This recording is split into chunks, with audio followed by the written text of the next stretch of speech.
about 5 tips that I have for you starting your own cleaning business. Well, I've been doing this for about a year now with the cleaning business and doing professional house cleanings or professional move outs or construction jobs or grand opening. It's residential.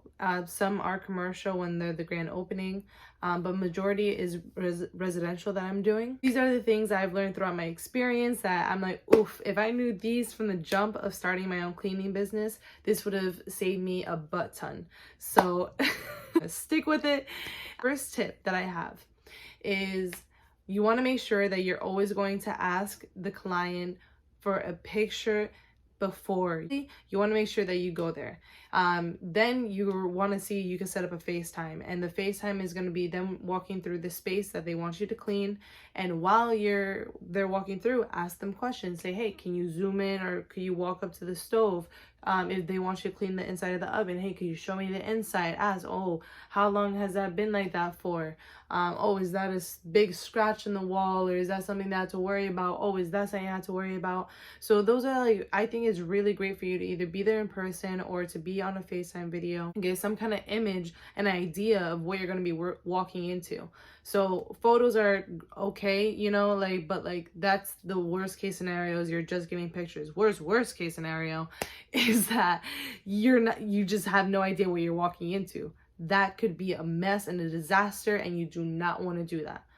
Trust me, that's a lot of times I have done that, and I have gotten majority of the time underpaid for the tasks I had to do, and the cleaning that was required was nowhere in mind like my idea of my timeline and how much I charged. So that's huge. Tip number 2, that you're agreeing and you have a detailed agreement, and you're either texting this or emailing this or some kind of proof that you are agreeing to only clean certain things. So for example, I ask people, like when they call me for a cleaning, and I say, okay, is this going to be a deep cleaning, which is going to require cleaning the inside of appliances, cleaning the walls, cleaning the baseboards, doing any kind of deep cleaning to any appliance, to a carpet, just any deep cleaning that has to do with like move outs, especially when things have accumulated over years and there's just really tough grime and like the walls are bad and it has to be ready for like a whole new makeover. Someone's gonna see it. Things like that. You want to make sure if it's that kind of cleaning or if it's going to be a cleaning where they just want you to touch up things, like just the dusting the surfaces, like a dresser, doing the floors, cleaning the bathrooms, making any beds, cleaning the windowsills. Things like that to me are basic cleanings. You know, detailed, a deeper cleaning is going to be cleaning the actual window glass. To me, that takes weight. That's a whole different charge because of the timing that it's going to take. So if they want to add that on, that's also a way for you to say, okay, this is going to be the basic cleaning. Do you want to add windows? How many windows do you have? You can negotiate a price on that and then make extra money on that. Go there another day for just the windows because they could take you a while. So you want to have a detailed list, because if you go in there and they're like, yes, I want a cleaning, you're like, oh, something basic? They're like, yeah, something light.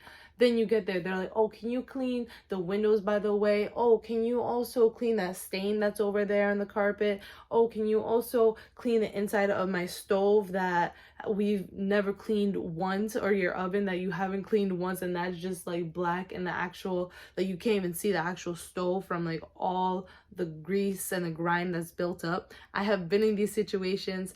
You want to make sure you're saying like, hey, I'm agreeing, we're confirming that this is what I'm going to be cleaning, this, and this. Is there anything that I'm missing? Would you like to add this? So that's a way that you could get a better price on the cleaning that you're doing, or you can work with them to basically have a package price of doing more things where you get paid for more because you're adding more value, and it could work win-win like that. And you have clarification, you're communicating well with the client, you're letting them know that if they're requiring something outside of the list, that's going to be potentially an additional charge. Tip number 3, like you're rushing to get clients and then you finally get one, and then you zoom over there and you're like, I'm available right now whenever you need me. And then you get there and you're new because you're just starting your cleaning business. You're not used to doing this all the time. And you're like, where do I start? You actually could end up hurting yourself by going there unprepared, without knowing in your head, having a system. Okay, when I get in there, what I'm going to do is, and that you have a list. You're like, in every bedroom, I'm going to make sure I dust the ceilings, and then from there, I'm going to work top to bottom, the ceilings, to the tables, do the beds, like things like that. If they added anything that they want you to do, anything specific, then you add that, like the windows. You want to make sure that you have a checklist, that you check everything off that you're supposed to be doing, so that you don't waste time thinking, wait, am I missing anything? Should I be doing anything now? You have way more of a direction. I mean, I've created these systems, and I've created it for my team as well, so that we have an efficient cleaning. You want to go in there and look like you know what you're doing, to make sure that you're getting the most bang out of each other's buck, in the sense that you're a cleaner, you're just in there, you're cleaning, you're making noise, you're doing all these things, there's someone in someone's house. The faster you could be, the better. That if you charge a set, like a flat price with them, and you're able to like finish within like 2 to 3 hours, and then you're able to make, for example, like $50 to $100 an hour, because you were efficient with your cleaning. You did everything they were supposed to. It could take one person a certain amount of time, and it could take you less. And so that's convenient on both ends. You want to look good, professional, and you want to set yourself up for success. Have a list that you could work off of, and then from there, it's a great reference for when you do hire other team members to join you with your cleanings. Then they have something to work off. And you know it's a successful, proven thing because you do it yourself, and you want them to be doing the cleanings just how you do it, because it's going to be the most efficient way. And you have to make sure you have a structured list, how you're going to bang out the bathrooms, how you're going to bang out the bedrooms, kitchen, all those certain things, anything that they added, so nothing gets missed. You do a good job, they're happy, you're happy, you get more jobs, you make more money. And from there, you could provide more jobs for more people and hire them on, because you're just going to keep on getting the jobs. That's how it was for me. It's just like, people were so impressed. They're like, oh my God, I don't have to repeat things to you. You just get things. It's like, you just come in, you do this, that, and you're out. Yeah, I am, because I have more jobs because I do such a good job. I keep getting hired, and now I'm getting cleaners.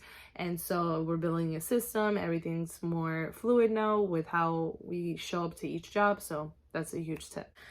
Getting a limited liability company. So an LLC, basically. People will call you, and it's the Clean People LLC. That's the name of your business. You want to have that because, of course, it stands for limited liability company.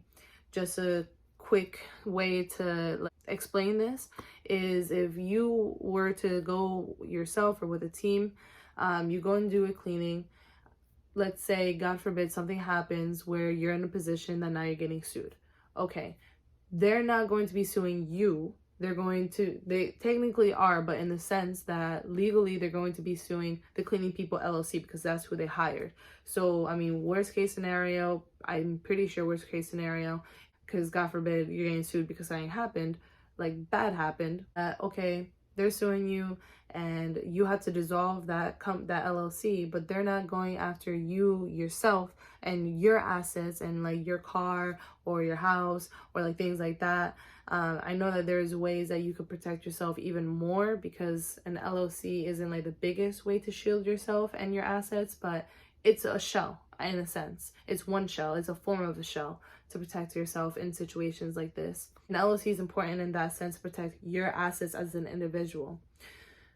For insurance, I pay around like $600 annually for insurance, and it's another way to protect yourself if a small occurrence were to happen, or something where you're not in a position where you have to dissolve your company, but insurance could cover a mishap. You're in a cleaning business, so many little things could pop up that you just want to make sure that you're protected.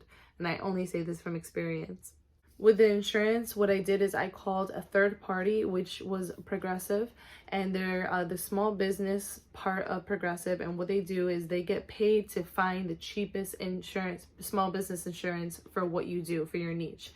So I thought it was awesome, because instead of me having to go around and find the best prices, they were able to do this, and they found me this really, really good insurance that I have right now, a general liability insurance. But I know someone that was paying like almost 3 times as much as I was, just for not doing the research, or working with someone that will do the research for you.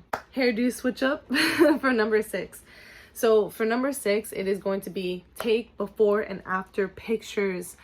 This is free marketing. You will not regret it. Trust me. You're trying to hype yourself up. You know, if you do a good job, you're going to want to show your clients and your potential customers what you can do for them and what you have already done. They don't have to question if you're going to be able to do this or that, or if you're going to do a good job, or if you have experience in a certain thing. If you have the photos that they could just scroll through on your social media, on your ads that you post, on if you see a client and they're like, hey, can you do a bathroom for me, for example? And you're like, hey, I did a bathroom yesterday. Can you believe this transformation? Look what I did. Oh, they're like, oh my God, you're it. That's who I want. That looks just like my bathroom. And then people will be able to relate, and then they're like, boom, I want you can do this. So I think that for credibility, for testimonials, just to promote yourself, like, shout yourself out. You're doing a great job. You're gonna want to post that. Like, it's an awesome transformation. You're showing what you can do for these people. This is a huge drastic life change for a lot of people if you can completely change their environment in a better way, eliminating allergens, the germs, the bacteria, quality of life, quality of air. Like, you really are going to make a huge impact on these people's lives, because they're hiring you to do it the right way because they don't know how to do it, or they're not willing to do it. But that's okay, because they're willing to pay someone, which is you, who does that for a living. So I highly recommend before and after pictures. And then, like, even if you take a video or whatever, and then you could edit it cool, people like to watch that stuff. It's satisfying. You're doing a good thing. Take before and after pictures. So those are my 5 tips as to what I would highly advise anyone that is beginning their cleaning business. Wish I had these 5 tips. They're not in any special order as the most important. I have so many more that have came to me like while I was doing this video. Thing that you have in the questions below, because I definitely want to make a follow-up video, and I want to know what your thoughts are. I want to know what you would advise someone as 5 really important tips when you're starting out your cleaning business. Or if you could relate to any of the ones that I said. So ask me away, comment, share, like, do all that good stuff. I'll see you in the next one.